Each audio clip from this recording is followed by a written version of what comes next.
You don't need flashy exercises that look good with a pump and a ring light. You need strength that shows up when it matters. When your grip fails mid-race, when your back screams at the 20-mile mark, when life throws weight at you that you didn't get the warm-up for. Real world power isn't built on what racks the most likes. It's built on what carries the load when your body's broken and the reps still aren't there. So today we're going to be cutting through the fluff and giving you the strength movements that actually translate to performance, whether it's inside the gym, outside on the trail, or deep in that pain cave. These are the exercises that carry over, not for aesthetics, but for survival. Let's get into it. The key point here is that real world strength doesn't care how you look. It doesn't care if your biceps have veins or your deadlift is gym PR certified. Real world strength is functional. But I'm not talking about balancing on a Bosu ball while juggling kettlebells. That's clown school. I'm talking about power you can use. Picking up the awkward weight when your spine's already shot. Moving fast under fatigue. Resisting force when you're mentally cooked and physically torched. From a physiological standpoint, real-world strength is about three things. Multi-joint force production. That'd be training the body as an integrated system, not some isolated vanity muscles. 2. Rate of force development. Your ability to apply strength fast when the clock is ticking. And then 3rd, resilience under stress, maintaining output when the nervous system is under threat from fatigue, chaos, or external load. The translation, you train for chaos, you train for carryover, you train like your body is a weapon and not a showpiece. The problem isn't that people don't train hard. They definitely do, many people do. The problem is a lot of people train dumb. You see a guy banging out leg extensions and preacher curls and think, damn, he's strong, boy. Maybe he is, under perfect conditions. But strength is specific. Just because you can leg press half a Honda doesn't mean your knees won't fold the second you carry a sandbag uphill. Muscles don't move the body. Systems do. And unless you train the system, which is your muscles, joints, tendons, fascia, and your brain, you're just getting better at isolated sterile movements, not real-life performance. Here's a quick litmus test to tell if you are. Can you still apply strength after your lungs are wrecked, your CNS is fatigued, and your environment is unpredictable? If not, you're not really that strong. You're just training in comfort. Now, let's stop fantasizing and talking science and talking shop. Let's actually talk tools. Here are the 5 movements that build strength that transfers, strength that sticks under stress, strength that survives. The first one on our list is the loaded carry. We're talking farmers, sandbags, front racks. These things are king. Not the barbell, this.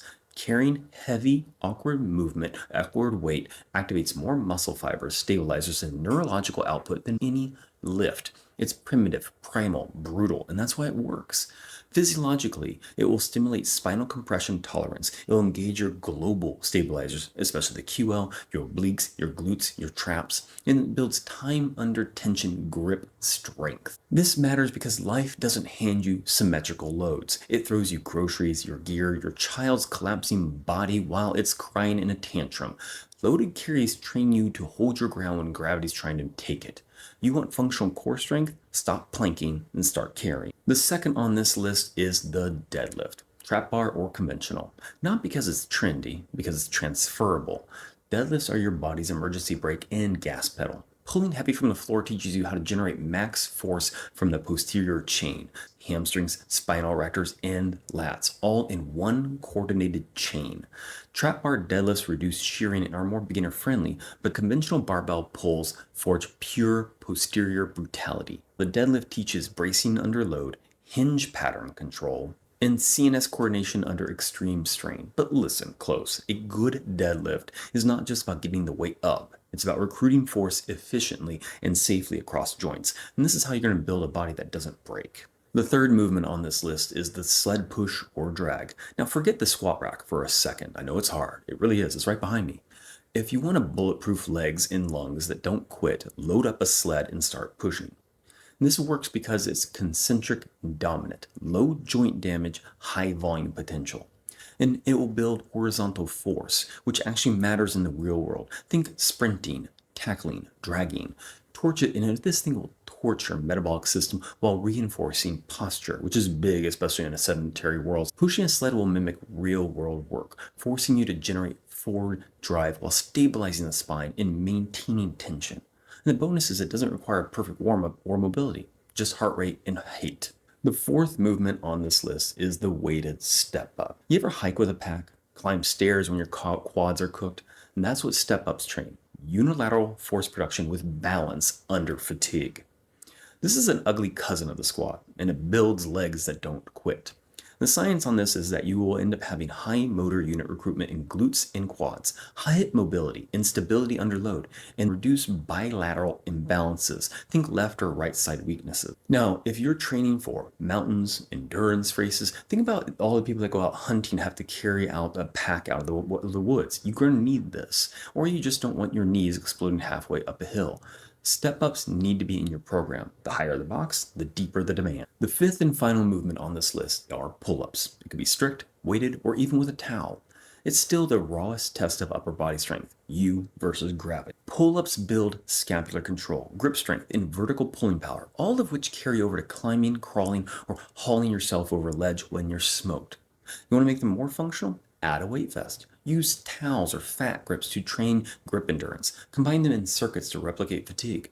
Training your pull-up is like dragging yourself out of quicksand every morning. It sucks, but that's the point. If you want a strong back, a stable shoulder, and bulletproof lats, hang and pull.